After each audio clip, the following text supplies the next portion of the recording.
இந்த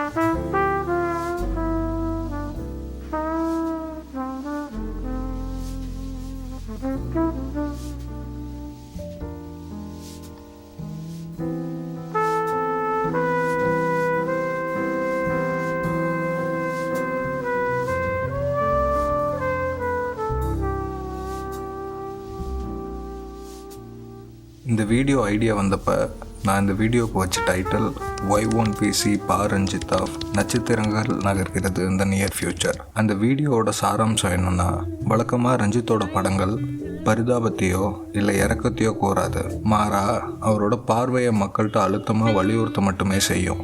அவரோட எக்ஸ்பிரஷனை ஐடியாலஜிக்கல் கன்ஃபரன்டேஷன்னு டேர்ம் பண்ணலாம். பட் இந்த யூஷுவல் அப்ரோச்சுக்கு மாறா நட்சத்திரங்கள் நகர்கிறதுல ரஞ்சித் சில இடங்களில் அவரை வல்னரபுளாக காமிச்சிருப்பார்.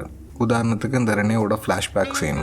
இந்த சீனை கிட்டத்தட்ட ரஞ்சித் நான் ஏன் இப்படி இருக்கேன்னு பொதுமக்களுக்கு கொடுக்குற விளக்கமாக இல்லை ஒரு கன்ஃபெஷனாக பார்க்கலாம். இன்னொரு உதாரணமாக இந்த சீனில் வர இந்த டைலாக் எடுத்துக்கலாம். வழக்கமாக தன்னை வல்னரபுளாக காட்டிக்க விரும்பாத ரஞ்சித் இந்த படத்தில் தன்னை அப்படி காட்டிக்கிட்டதை ஆடியன்ஸ் புரிஞ்சுக்கிட்டு அவரோட எம்பத்தைஸ் பண்ணாமல் வழக்கத்தை விட அதிகமான கோவத்தோட பெருவாரியான ஆடியன்ஸ் இந்த படத்தையும் ரஞ்சித்தையும் ரெனே கேரக்டரையும் கிரிட்டிசைஸ் பண்ணாங்க. இந்த கிரிட்டிசைஸ் பண்ண குரூப்பில் ரஞ்சித்தை யூஸ்வலாக ஆதரிக்கிற ஆட்களும் கணிசமான அளவில் இருந்தாங்கன்றது தான் கூடுதல் அதிர்ச்சி. இந்த மாதிரியான நெகட்டிவ் ரெஸ்பான்ஸ் டீப்லி பர்சனல் திங்ஸை ஷேர் பண்ணணுன்ற ரஞ்சித்தோட அந்த புது டெண்டன்சியை மட்டுப்படுத்தணுன்ற கவலை எனக்கு இருந்துச்சு. இந்த விஷயங்கள் தான் அந்த வீடியோவோட அடிநாதமாக இருந்துச்சு. ஆனால் அந்த படத்தை ரெண்டாவது தடவை பார்க்கும்போது தான் நான் முன்ன சொன்ன கன்ஃபரன்டேஷன் எங்கேயும் போல் சொல்லப்போனால் பன்மடங்கு அதிகமாக இருக்குன்னு தெரிய வந்துச்சு. இந்த கன்ஃபரன்டேஷனல் டோன் கண்டென்ட் அளவில் மட்டும் இல்லாமல் ஃபார்ம் வரைக்கும் பெர்மினேட் ஆகிருக்குன்னு புரிய வந்துச்சு. நட்சத்திரங்கள் நகர்கிறதோட கன்ஃபரன்டேஷனல் டோனை பற்றின என்னோட புதுப்பிக்கப்பட்ட புரிதலோட வெளிப்பாடு தான் இந்த வீடியோ. Hi, I'm Ajay and welcome to my channel. Narration அது எந்த ஆர்ட் ஃபார்மில் இருந்தாலும் சரி, be it painting, theatre, photography or film, narration ஆடியன்ஸ்டேருந்து முதன்மையாக எதிர்பார்க்குறது எமோஷ்னல் இன்வால்வ்மெண்ட். நீங்கள் நரேஷன் பற்றி புக்கில் படித்தாலோ இல்லை அதை பற்றின டிஸ்கஷனில் இன்வால்வ் ஆனாலோ நீங்கள் அடிக்கடி கேட்குற வார்த்தைகளில் ஒன்றா என்னவாக இருக்கும்னா சஸ்பென்ஷன் ஆஃப் டிஸ்பிலீஃப். நம்ம பார்க்குற கதையையும் அதில் வர கதாபாத்திரங்களையும் கற்பனைன்ற நினப்பை மறந்து பார்க்குற ஆட்டிடியூட் தான் வில்ஃபுல் சஸ்பென்ஷன் ஆஃப் டிஸ்பிலீஃப். இந்த ஆட்டிடியூட் நம்ம கிரிட்டிக்கல் என்கேஜ்மெண்ட்டை டிஸ்கரேஜ் பண்ணி எமோஷ்னல் இன்வால்வ்மெண்ட்டை என்கரேஜ் பண்ணுது. இந்த காரணத்துக்காக தான் பிளேட்டோ பர்ஃபார்மிங் ஆர்ட்ஸையே அவரோட ஐடியல் சொசைட்டிலேருந்து நிராகரித்தார். நம்ம பார்த்த இந்த ஆட்டிடியூட் ஆடியன்ஸ்க்கும் ஆர்டிஸ்ட்டுக்குமான ரிலேஷன்ஷிப்பை டிட்டர்மைன் பண்ணுது. அதோடு சேர்த்து ஆடியன்ஸோட பொசிஷனையும் தீர்மானம் பண்ணுது. ஒரு ஆர்டிஸ்ட்டுக்கும் அவரோட ஆடியன்ஸ்க்குமான ரிலேஷன்ஷிப் அந்த ஆர்டிஸ்டோட ஆர்ட் க்ரியேஷனில் ஆரம்பிக்குது. இந்த ஆர்ட் க்ரியேஷன் ப்ராசஸ் பற்றி Tolstoy எழுதுகிறாரு. To evoke in oneself a feeling one has experienced and having evoked it in oneself, then by means of movements, lines, colors, sounds or forms expressed in words, so to transmit that feeling that others may experience the same feeling. This is the activity of art. Tolstoy சொல்கிற இந்த transmission of எமோஷனை ஒரு artist பண்ண அவரோட ஒர்க்கை அவர் எப்படி design பண்ண வேண்டியிருக்குன்னா, as art philosopher Noel Carroll puts it, so the first step in the elicitation of an emotional response from the audience is a criterially pre-focused text. A text structured in such a way that the description or depiction of the object of our attention is such that it will activate our subsumption of the event under the categories that are criterially relevant to certain emotional states. Emotions are indispensable to narrative fiction. To create an effective narrative fiction, the artist must connect to his audience emotionally. To participate in a given narrative fiction as an audience is to get emotionally involved with the characters of the story. இந்த narrative ட்ரெடிஷனை அப்படியே எடுத்துக்க சில politically motivated ஆர்டிஸ்ட்ஸ்க்கு சிக்கல் இருந்துச்சு, particularly after world war 1 and 2. அவங்களில் ஒருத்தரான பிரெட்டை எடுத்துகிட்டு பேசலான்னு நினைக்கிறேன் நட்சத்திரங்கள் நகர்கிறதோட ஃபார்மை புரிஞ்சுக்க. இவரை பற்றி பார்க்குறதுக்கு முன்னாடி ட்ரெடிஷ்னல் நரேட்டிவ் அப்ரோச்சில் உள்ள மேஜர் சிக்கலான ஏஸ்தட்டிக் டிஸ்டன்ஸ் பற்றி பார்த்துடலாம். Aesthetic distance refers to the gap between a viewer's conscious reality and the fictional reality presented in a work of art.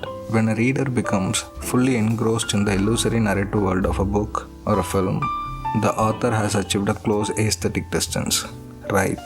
In the close aesthetic distance, which enables us to immerse ourselves onto a fictional reality, poses a political question. ஒரு fictional நரேட்டிவில் நம்ம முழுமையாக நம்மளை ஆர்ப்படுத்தும் போது அந்த நரேட்டிவில் வர கேரக்டர்ஸை அந்த narrative நம்மளை எப்படி பார்க்க என்கரேஜ் பண்ணுதோ அப்படி தான் நம்மளால் பார்க்க முடியுது. உதாரணத்துக்கு இந்த 2 படங்கள் மேலே வந்த பொலிட்டிக்கல் கிரிட்டிசிசம்ஸை பற்றி பார்க்கலாம். இந்த படத்தில் வர இந்த 2 கேரக்டர்ஸுமே ரிக்ரெசிவ் அண்ட் ஆன்டி சோஷியல் வேல்யூஸும் பிஹேவியர்ஸும் உள்ள ஆட்கள். பட் இந்த 2 படங்களுமே அதோட எண்டில் இந்த 2 கேரக்டர்ஸை பரிதாபத்தோடு தான் நம்மளை பார்க்க என்கரேஜ் பண்ணுது. இந்த கேரக்டர்ஸ் பண்ண ராங் டூயிங்ஸை பற்றி நம்மளை பெருசாக யோசிக்கவோ இல்லை கோவப்படமோ இந்த 2 ஃபிலிம்ஸும் எந்த வகையிலையும் டெலிபரேட்டாக நம்மளை என்கரேஜ் பண்ணல. நம்ம இந்த கேரக்டர்ஸை கிரிட்டிக்கலாக பார்க்கணுன்னா இந்த நரேட்டிவோட கைடன்ஸ்க்கு அப்பாற்பட்டு தான் யோசிக்க வேண்டியதாக இருக்குது. நம்ம ஏற்கனவே பார்த்த வில்ஃபுல் சஸ்பென்ஷன் ஆஃப் டிஸ்பிலீஃப்ன்ற ஆட்டிடியூடை எடுக்காமல் இருந்தால் தான் இந்த கேரக்டர்ஸை நம்மளால் கிரிட்டிக்கலாக பார்க்க முடியுது. ஏஸ்தட்டிக் டிஸ்டன்ஸ்க்கு அடுத்தபடியாக பொலிட்டிக்கலி மோட்டிவேட்டட் ஃபிக்ஷன் எடுக்கும்போது ட்ரெடிஷ்னல் அப்ரோச் கொடுக்குற இன்னொரு பிரச்சனை safe space for the audience. இந்த பாயிண்ட்டை எக்ஸ்பிளைன் பண்ண ரஞ்சித்தோட எக்ஸாம்பிளை எடுத்துக்கலாம்னு நினைக்கிறேன். இப்போ ஒரு ஆடியன்ஸ் குரூப் பரியரும் பெருமாளை பார்க்குறாங்கன்னு வச்சுப்போம். அவங்களில் பெரும்பான்மையான ஆட்கள் பரியனோட துயரத்தோட சிம்பத்தைஸ் பண்ணிவிட்டு இந்த கேரக்டர்ஸ்களை நெகட்டிவாக பார்ப்பாங்க, ஈவன் த காஸ்டஸ்ட் மெம்பர்ஸ் ஆஃப் தி ஆடியன்ஸ்.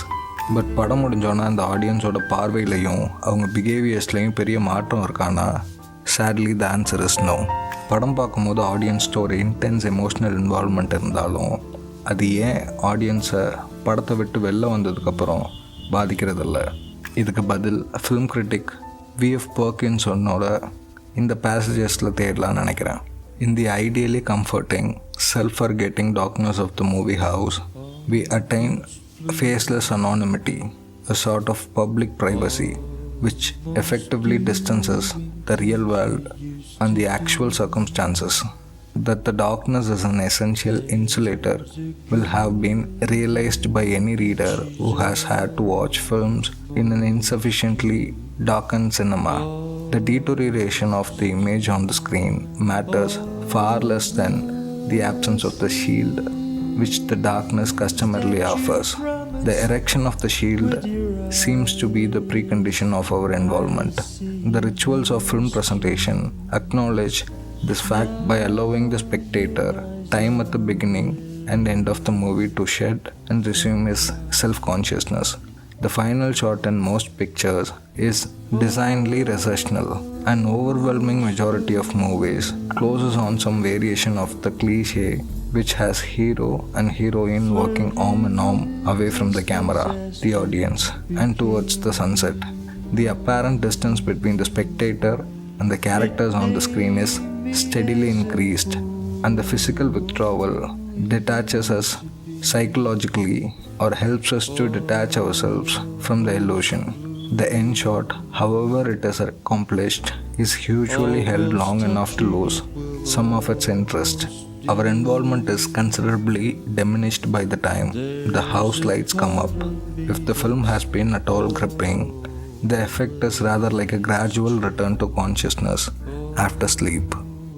இந்த வகையில் பார்த்தா ஆடியன்ஸ் ரியாலிட்டிக்கு அப்பாற்பட்ட ஒரு ஃபிக்ஷனல் ஸ்டோரியில் ஃபிக்ஷனல் கேரக்டர்ஸோடு நம்மளை எமோஷ்னலாக இன்வால்வ் பண்ணிக்கிறோன்ற தெளிவோடு தான் அவங்கள இன்வால்வ் பண்ணிக்கிறாங்கன்னு தோணுது. இதை நம்ம ஒரு உதாரணத்தோட பெட்டராக புரிஞ்சுக்கலான்னு நினைக்கிறேன். ஒரு அடல்ட் ஒரு ஹாரர் ஃபிலிம் பார்க்குறான்னு வச்சுப்போம். படம் அவனை நிறைய இடங்களில் பயப்பட வச்சதாக எடுத்துக்கலாம். ஆனால் படம் முடிஞ்சோன்னா அந்த அடல்ட்டுக்கு அந்த பயம் அப்படியே இருக்குமானா கண்டிப்பாக இருக்காது. அதனால் அந்த பையனுக்கு படம் பார்க்கும்போது அந்த பய உணர்ச்சி போலியானதுன்னு அர்த்தம் இல்லை. இதுக்கான ஒரே காரணம் அந்த பையனுக்கு இந்த படத்தோட ரியாலிட்டி தனி, நம்ம வாழ்கிற ரியாலிட்டி தனின்ற awareness. I know it's a very obvious thing, but ரியாலிட்டிக்கும் ஃபில்மிக் ரியாலிட்டிக்கும் உள்ள டிஃப்ரென்ஸோட அவேர்னஸ் ஆடியன்ஸை ஒரு சேஃப் ஸ்பேஸில் நரேஷனை கன்சியூம் பண்ண வைக்குது. அது பரியரும் பெருமாள் மாதிரியான ஒரு ஹாட் ஹிட்டிங் ஃபில்மாக இருந்தாலும் சரி.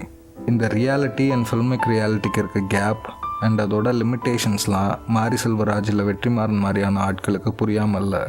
அதனால தான் இந்த கேப்பை சின்ன வகையில் பிரிட்ஜ் பண்ண ரியல் லைஃப் இன்சிடென்சஸோட ரெஃபரன்ஸாக அவங்க படங்களில் எடுத்துகிட்டு வராங்க. இந்த கேப்பை பிரிட்ஜ் பண்ணுறது இந்த 2 ஃபில்ம் மேக்கர்ஸாலையும் ஒரு குறிப்பிட்ட அளவு தான் பண்ண முடியுது. ஏன்னா இந்த 2 ஃபில்ம் மேக்கர்ஸோட படங்களோட தாக்கத்துக்கு அடிப்படையாக இருக்குது ஆடியன்ஸோட எம்பத்தட்டிக் இன்வால்மெண்ட். நம்ம ஏற்கனவே பார்த்த ட்ரெடிஷ்னல் நரேட்டிவோட 2 limitations in terms of making political art. 1. narrow aesthetic distance. 2. safe space for the audience to get emotionally involved. இந்த 2 ரெஸ்ட்ரிக்ஷன்ஸையும் லெஃப்டிஸ்ட் ஜெர்மன் பிளே ரைட்டான பிரெக்ட் எப்படி அப்ரோச் பண்ணார்னா by introducing an effect called distancing effect. Wikipedia defines this effect as Brecht wanted to distance or to alienate his audience from the characters and the action and, by dint of that, render them observers who would not become involved in or to sympathize emotionally or to empathize by identifying individually with the characters psychologically. Rather, he wanted the audience to understand intellectually the characters' dilemmas and the wrongdoing producing these dilemmas exposed in his dramatic plots.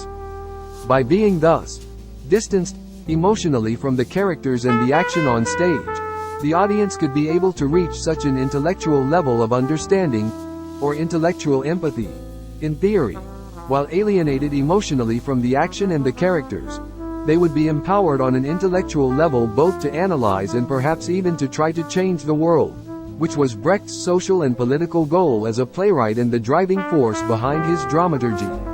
இந்த effect achieve பண்ண அவர் என்ன techniques employee பண்ணாருன்றதெல்லாம் பற்றி பார்க்க வேணாம்னு நினைக்கிறேன்.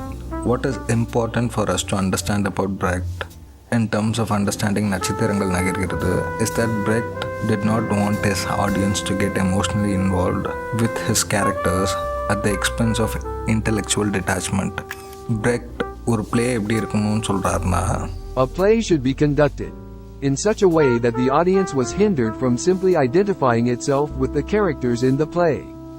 Acceptance or rejection of their actions and utterances was meant to take place on a conscious plane, instead of, as hitherto, in the audience's subconscious.